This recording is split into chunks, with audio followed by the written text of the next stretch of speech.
Đây con mẹ. Đây con mẹ. Ba có mèo nữa có thể bố mình nhé. Còn nó nữa. Em trời, cũng được đi học quá. Đi học còn không mỏng đông đông.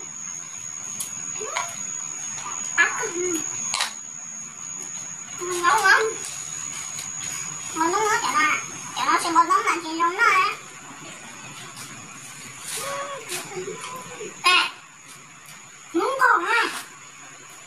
Chưa cha nữa con đuôi để tận á. Chị nè.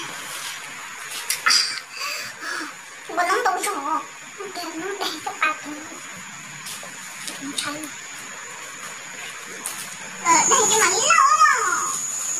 Ê, lâu rồi chứ, lâu lại rồi. Rồi cái lâu, đây là về thôn nữa không? Ôi dồi, không cháy à. Không cháy thì sao không? Không cháy đi hả? Ê, cái lớn nổi nè. Đâu có được không hả? Đúng kia nè. Nó sáng tổng. Ở đây kìa có mặt đây. Đúng kia nè. Bây giờ nó mà tôi nói đến này luôn nè. Anh vô.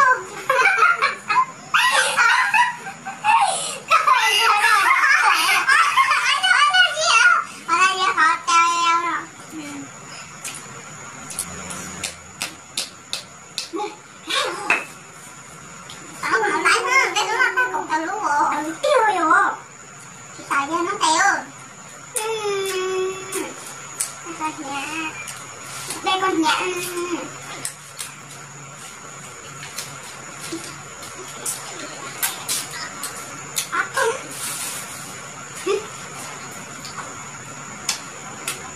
Con nắm cho nó để tớ này nè.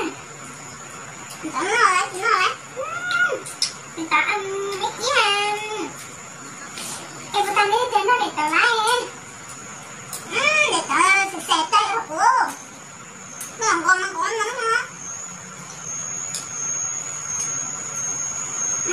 Con nắm của em tắt thôi rồi của ta. Con nắm một chè. Ra tới đây cho của chị để học của. Em muốn thọc cá là lúc tắt khó rồi của tao. Này rồi lấy hả? Tè.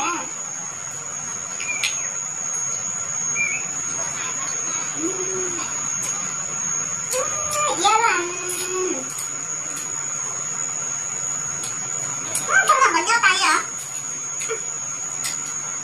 Nó không chung hỏi nhau.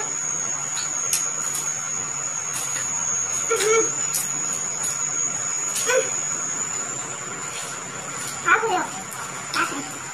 Cái kèm có mùi quả chứ mà. Mùi quả chứ. Quả chứ ta.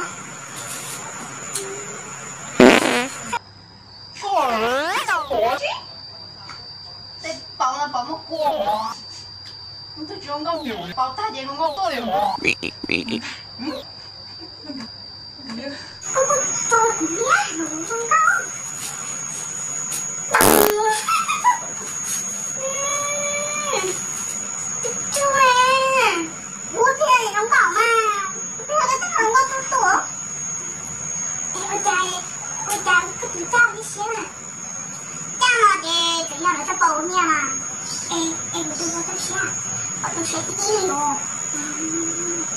Người ta có nghe tao vậy bầu xíu.